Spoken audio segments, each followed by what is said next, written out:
आरोही वेद के गालों पर जिल्लत भरा एक झापड़ तो चिपका देती है और जैसे ही वेद का हाथ भी उसकी ओर बढ़ने लगता है, आरोही तुरंत उसका हाथ थाम लेती है। सोचना भी मत, आखिर समझते क्या हो तुम खुद को कि दुनिया तुम्हारे ढंग से चलेगी। तुमने दौलत फेंक दी तो इंसान बन गया, तुमने दौलत फेंक दी तो इंसान मिट भी गया। पर बस, अब बस, कुछ नहीं हो तुम, कुछ भी नहीं। बस सड़क पर घूमने वाले आवारा कुत्ते जैसे हो तुम। जानते हो अयान और बाकी लोग क्यों बर्दाश्त करते हैं तुम्हें? क्योंकि आवारा कुत्ता कहीं पलट कर काट न ले, बस इस डर से। और कोई इज्जत नहीं है तुम्हारी। वेद आरोही को कसकर थाम कर उसकी आंखों में घूरता है, मगर आरोही भी बिना डरे उसकी आंखों में घूरती है। अब मैं नहीं डरूंगी, न ही चुप रहूंगी। मैं जानती हूँ अयान का एक्सीडेंट तुमने ही किया है। मेरे साथ रात रंगीन करनी थी न तुम्हें, पर तुम भूल गए कि जिसके हाथ किसी के खून से रगे हो वो कितना ही सफेद पोश बन जाए। उस पर लगे दाग के छींटे रात के अंधेरे में भी नजर आ जाते हैं। तुम खुद को जितना स्मार्ट समझते हो उतने हो नहीं। ये सब तुमने किया है साफ पता लग रहा है। एक अनजान कमरा और उसमें आरोही के लिए अस्पताल से फोन आता है। कैसे? हाँ, और फिर अचानक सड़क पर आकर तुम मुझे संभालते हो और बिना मेरे बताए ही अयान किस अस्पताल में है वहाँ ले जाते हो। वाह बेवकूफ, मैं नहीं तुम हो। तुम्हारे कर्मों की सजा मैं दिलाऊंगी तुम्हें। You just wait and watch Ved. और ऐसा बोलकर आरोही वेद की जीप की ओर इशारा करती है जो सामने से कुछ डैमेज हो रही थी। मैं तुमको छोड़ूंगी नहीं वेद सिंघानिया,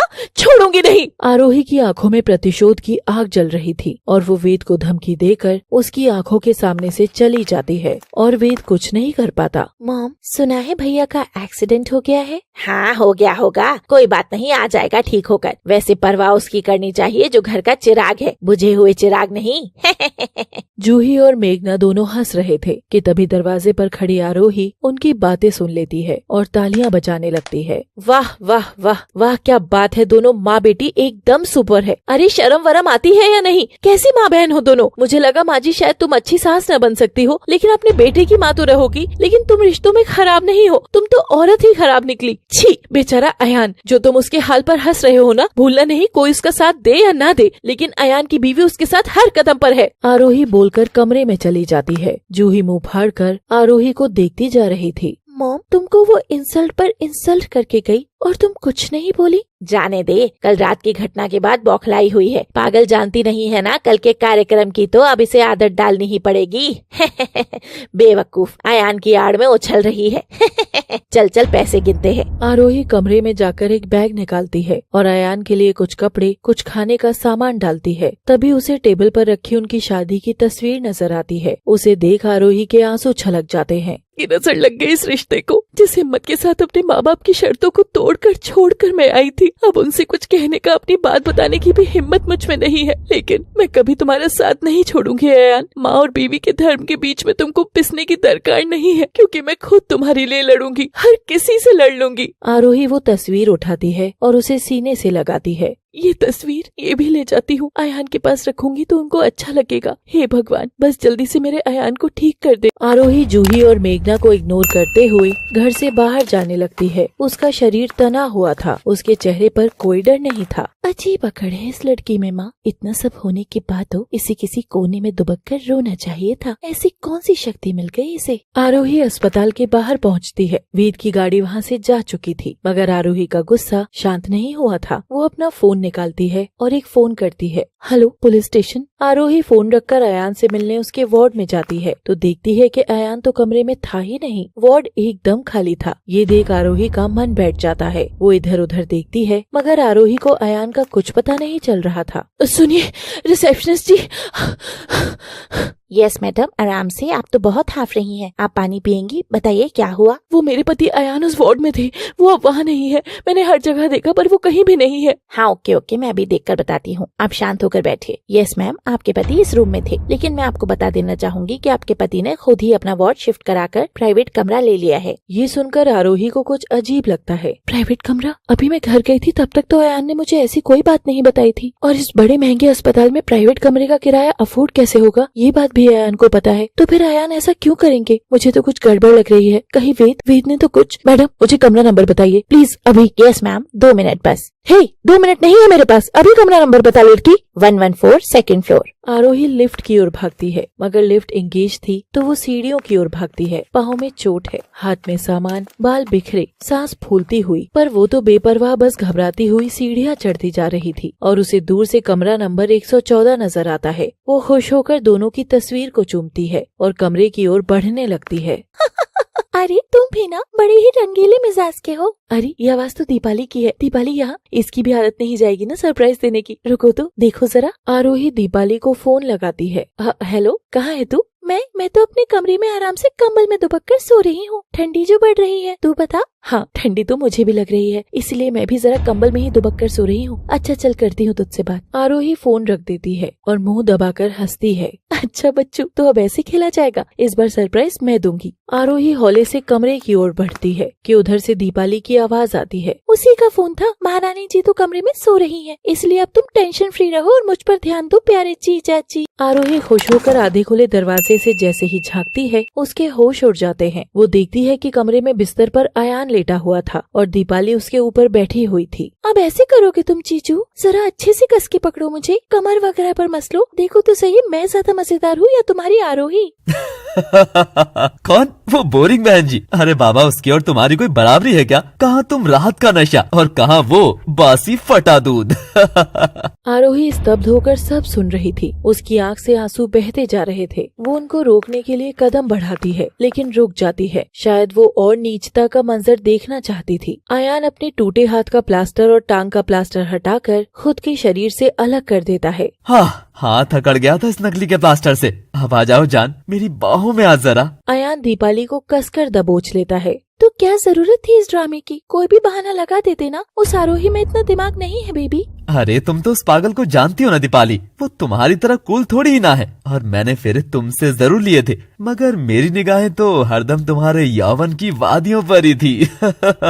अयान आरोही के साथ रिश्ता जोड़ लेता है और शादी से पहले एक दो बार दोनों मिलते भी हैं। लेकिन तब आरोही अकेली नहीं होती थी, बल्कि वो अपनी दोस्त दीपाली को साथ लेकर आती थी। दीपाली, ये अयान तुम्हारे जीजू और लोजी आपकी साली साहिबा। ख्याल रखना जरा, एक ही है, मेरी इकलौती दोस्त। दीपाली अयान से हाथ मिलाने के लिए हाथ बढ़ाती है और अयान उसका हाथ थोड़ा सा दबा देता है। दीपाली ये देख मुस्कुरा देती है और हर मुलाकात पर अयान का ध्यान आरोही से ज्यादा दीपाली की ओर ही रहता था। उधर शादी का दिन आया। उस दिन भी अयान की निगाहें असल में आरोही पर नहीं थी, बल्कि आरोही को मंडप तक लाने वाली दीपाली पर थी। उफ यार, क्या फिगर है इसका। अगर साली आदि घरवाली होती है तो इस साली से तो पूरे मजे हो जाएंगे। ओ यार, ये भी बस एक बार मेरी ओर देख ले। और दीपाली की नजर भी अयान पर पड़ती है और वो आंख मार देती है। ये देखते ही अयान के मुंह में तो पानी आ गया था। अब वो अक्सर दीपाली को प्यार भरे मैसेज करने लगा था और उधर दीपाली, ओहो, बस ये इमोजी में ही प्यार होता रहेगा या कभी असली प्यार का मौका भी मिलेगा हमें?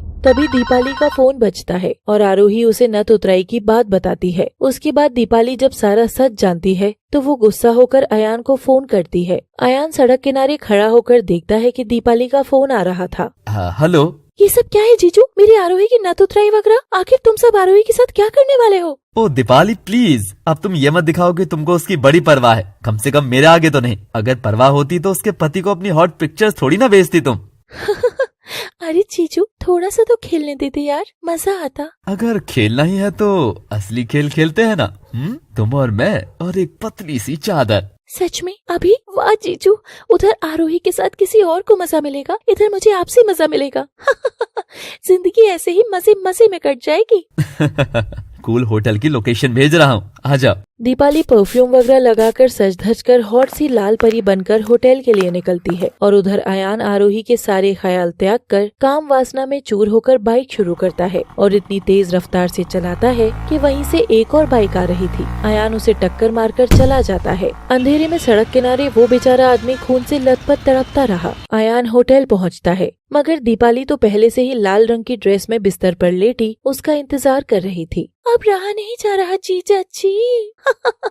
अयान बत्ती बुझाकर दीपाली की बाहों में जाकर पूरी तरह से बेवफाई पर उतर जाता है। उधर अयान बेवफा हो चला था और इधर आरोही अयान की वजह से बेहया हो चली थी। दोनों ओर इज्जतें उछल रही थी। एक ओर दीपाली अपनी मर्जी से इस गंदे पानी में डुबकी लगा रही थी और दूसरी ओर आरोही के तन पर कीचड़ पोता जा रहा था। तो अब आगे क्या करना है? अयान सिगरेट लेकर खिड़की के पास आता है और दीपाली चादर लपेटे उसके पास आ खड़ी होती है और वो भी धुआं धुआं करने लगती है। कुछ नहीं, मेरी बीवी ड्रामा करे उससे पहले मुझे ड्रामा शुरू कर देना है। पास में हॉस्पिटल कौन सा है जान? क्यों? आ मानना पड़ेगा तुम्हारे शातिर दिमाग को अयान। वो बेचारी सब कुछ लौटा लौटा कर भी कर रही है कि मेरा पति मेरा देवता है जबकि उसे नहीं पता कि इसी देवता ने कल का सारा प्रोग्राम जो सेट किया था अब क्या उसी बासी दूध की बात करोगी? कोई आए उससे पहले जरा हमारी भी बात कर लो। अयान दीपाली के टॉप के डोर पीछे से खोलकर उसकी पीठ को मलने लगता है। तभी उनको कांच टूटने की आवाज आती है। दीपाली और अयान घबराकर दरवाजे की ओर देखते हैं तो जमीन पर अयान और आरोही की शादी की फ्रेम पड़ी थी और उनके रिश्तों के कांच टूटकर बिखर गए थे।